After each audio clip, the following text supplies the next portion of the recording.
يا أيها الناس اتقوا ربكم واخشوا يوما لا يجزي والد عن ولده ولا مولود هو جاز عن والده شيئا إن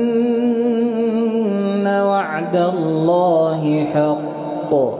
فلا تغرنكم الحياة الدنيا ولا يغرنكم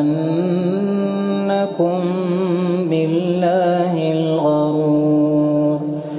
إن الله عنده علم الساعة وينزل